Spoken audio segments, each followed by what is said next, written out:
Hello बच्चों, आप सब कैसे हो। आई होप कि आप सब अच्छे होंगे, अपने अपने घर में मस्त होंगे, स्वस्थ होंगे। आप लोग के लिए लाई हूँ जादुई थाली की गाँव की कहानी। गांव था जहां पर हर्ष अपनी पत्नी सुरेखा के साथ रहा करता था।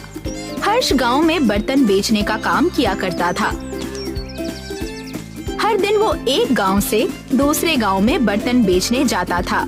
एक दिन जब वो बर्तन बेचने के लिए बर्तन की टोकरी अपने सिर पर रख ही रहा था, तभी उसकी पत्नी सुरेखा उससे कहती है, आप बर्तन बेचना छोड़ क्यों नहीं देते? आखिर आजकल आपके बर्तन खरीद कौन रहा है? खरीद तो कोई नहीं रहा है सुरेखा, मगर बर्तन मेरे बाप दादा सदियों से बेचते आ रहे हैं और मुझे बर्तन, थाली, गिलास बनाने के सिवा कुछ और नहीं आता। मगर हम भूखे भी तो नहीं रह सकते ना पतिदेव।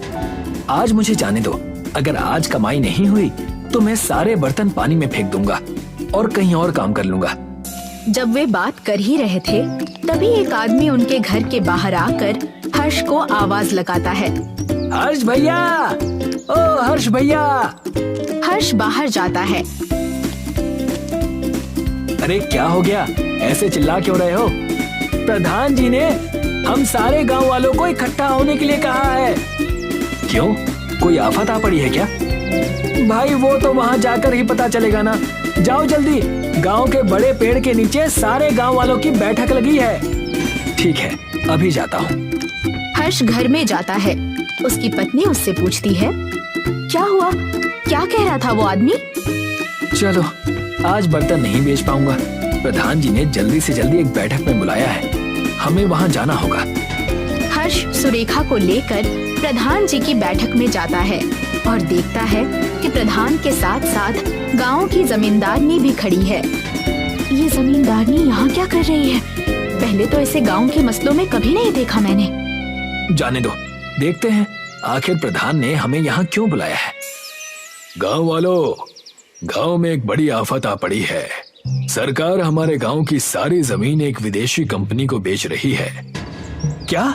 मगर सरकार हमारे घर और जमीन को विदेशी कंपनी को कैसे बेच सकती है? हमारे पास हमारे घर और जमीन के कागज हैं। यही कारण है कि तुम अनपढ़ हो। ये भी नहीं पता कि सरकार ऐसा कर सकती है। सरकार अपनी जमीन देकर आपको कोई छोटा मोटा घर दे देगी, और क्या। नहीं नहीं, ऐसा नहीं होना चाहिए। मेरे बाप दादाओं के जमाने से हमारे पास हमारी खेती है, ऐसे कैसे सरकार उसे बेच सकती है? सब लोग धैर्य रखिए। मैं जानता हूँ कि आप सब परेशान हो रहे हैं, मगर हमारे पास भी कोई चारा नहीं है। अगर हमें इस जाल से निकलना है तो हमें जमींदारनी जी की बात माननी पड़ेगी। मेरे पास एक उपाय है।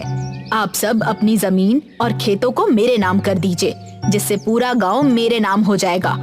और जब सरकार ये जमीन बेचने आएगी तो मैं ये मामला उच्च न्यायालय में ले जाऊंगी और हो सके तो सर्वोच्च न्यायालय में भी ले जाऊंगी।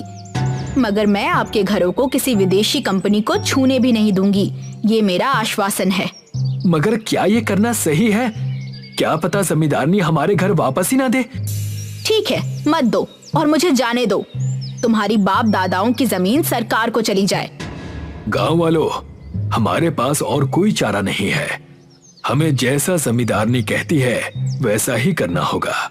सारा गांव ये बात मान लेता है और अपने अपने घर से अपनी जमीनों के कागज लाकर गुल्लू को देने लगता है।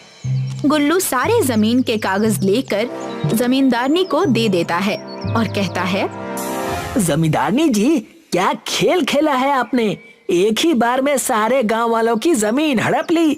मानना पड़ेगा आपको। ये गांव वाले कितने बेवकूफ है ना। इनका प्रधान भी मेरे झांसे में फंस गया। कुछ दिन बीत जाते हैं और सारे गांव वाले देखते हैं कि सरकार की तरफ से कोई सूचना नहीं आई। तभी प्रधान जी एक बार फिर से गांव वालों को बैठक में बुलाते हैं। प्रधान जी, आपके कहने पर हमने सारे घर जमीन उस जमींदारनी के नाम कर दिए, मगर अभी तक कोई भी सूचना सरकार की तरफ से नहीं आई है। यही बात तो मैं भी सोच रहा हूँ, मगर अभी तक जमींदारनी जी बैठक में नहीं आई। जब वो बात कर ही रहे थे, तभी जमींदारनी जी उनकी बैठक में आ जाती हैं और उनसे कहती हैं, चलो सब मेरे घर को खाली कर दो। ये पूरा गांव अब मेरे नाम पर है।